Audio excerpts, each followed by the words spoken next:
All right, welcome back to the channel, man. I'm gonna tell you this is really, really good news. Jaron Ennis agrees to terms with Sergey Lipinets, which, if he gets past this fight, will make Jaron Ennis a top contender for fights against guys like Terence Crawford, Errol Spence Jr., Manny Pacquiao, and the other top guys at 147 pounds. I'm telling you, this may be one of the first steps to the new billion-dollar boxer. I'm telling you, billion-dollar boxer in the future, 147-pound golden boy, Jaron Ennis. Yeah, I'm pumping him up big, but let's talk about it in this video.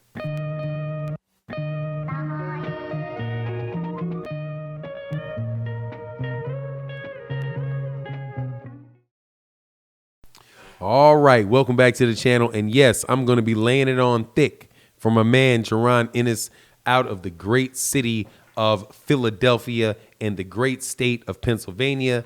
That is where my family is from. My father's from Philadelphia. Went to school out there with, man, who are the guys that are around? He always talks about guys like Wilt Chamberlain were there at the time. There was other guys like Olympic sprinters like Georgie Sidnor, people you probably had never heard of before. But I got a lot of love for the city of Philadelphia. I used to actually run around in West Philadelphia, eating cheesesteaks with the what do you call it, with the cheese whiz is how I used to like to get them. But so I'm always been in love with Philadelphia boxing, man. My dad is a huge boxing fan, so he was a big fan of Joe Frazier and, you know, guys that came out of the gyms of Philadelphia. So when I talk about Jaron Ennis, it really is a lot of love just for the city of Philadelphia and for that tradition of fighters that they have there. Guys like, and definitely guys like Danny Garcia, who just gave us a great fight against Jaron Ennis. So, I mean, against Errol Spence Jr. So I am tremendously happy about this kid because I think he's got as much potential or more potential than anybody else does in boxing to be that, you know, that real huge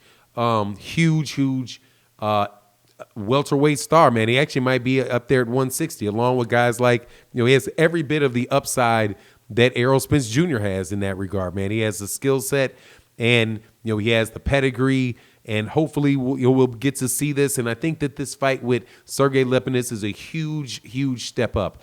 Now, if you're not familiar with who Sergey Lipinets is man, he's a vet, man. He's a real vet. He's the guy that was supposed to fight. Originally was made familiar with him when Terence Crawford was going to fight Julius Ndungo, and to unify 140 pounds, and they actually had to pay money to Sergey Lipinets to step aside so that they could have that fight for undisputed. Eventually, Sergey Lipinets got his hands on the I believe the IBF belt, and then lost in his only defeat to Mikey Garcia, right, at 140 pounds. But since he's moved to 147 pounds, he's been undefeated, and I do believe he got a draw in his last fight against Custio Clayton, who's an excellent fighter. And maybe that's the reason why, you know, they feel so comfortable with Jaron fighting him. I can't say that for sure, but look, this dude is a legitimate guy, man, in Sergey Lipinets, and this is going to be another fight on Showtime for Jaron Ennis, and it seems like Jaron Ennis is being focused and being groomed on Showtime like many of these other guys have been that went on to be, you know, big pay-per-view stars. Those being guys like, you know, Gervonta Davis right now, Errol Spence Jr. before him, clearly, you know, Deontay Wilder. These guys that come up and that are coming up the way that have come up the way Jaron Ennis is coming up now. So I'm just really excited for that, man. Now, as far as what the fight happens in the fight, I think that this is just going to be a domination for Jaron Ennis.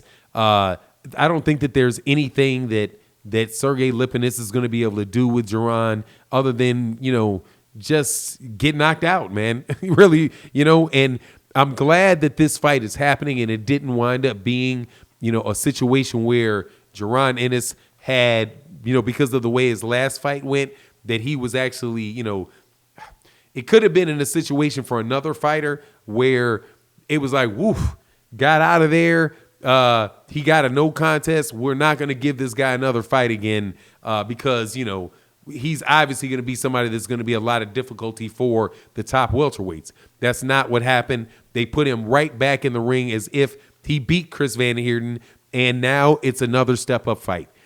Love it. Now, why do I say that this is something that is so significant moving forward for the 147-pound division? Because this elevates Jaron from being a win over Sergey Lipinets and a dominating win over him, especially a knockout.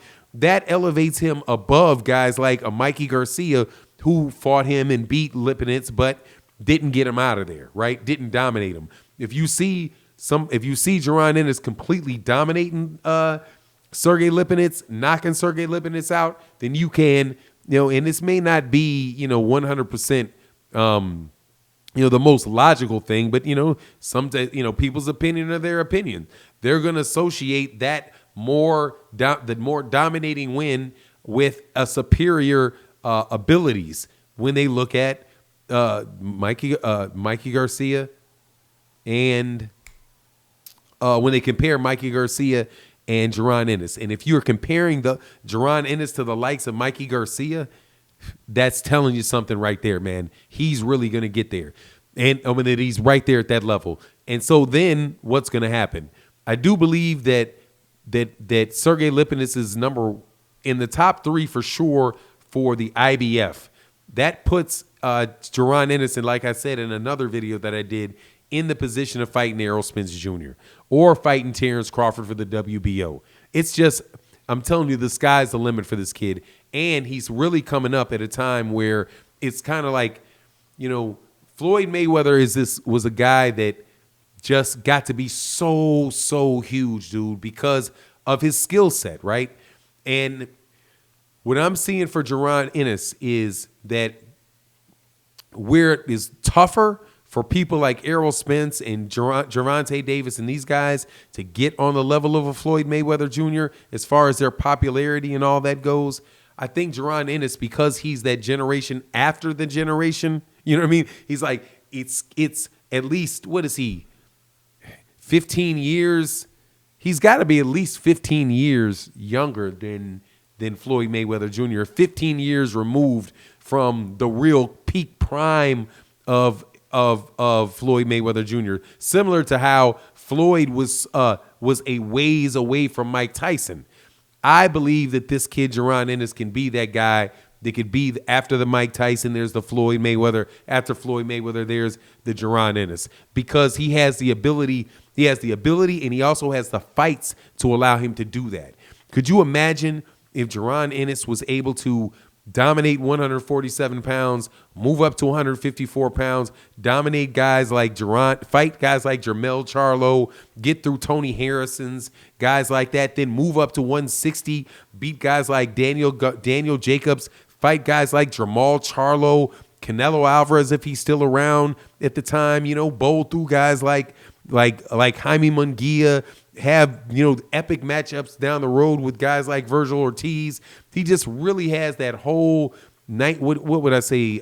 Years, maybe 2023 to 2028. That 5-year gap, 2023 to 2028, where he can just absolutely elevate beyond what these other guys can do. And it seems like he, again, has the financial backers in the networks. And, I don't know how much money that they're going to put in the city of Philadelphia towards him to really attract fights to the city of Philadelphia. But if they were able to really get good amount of money, a good amount of money in there, man, who knows what that could turn into. But anyway, that's my thought on the matter. You got to let me know what you think in the comment section. And with that, I'm out. Peace.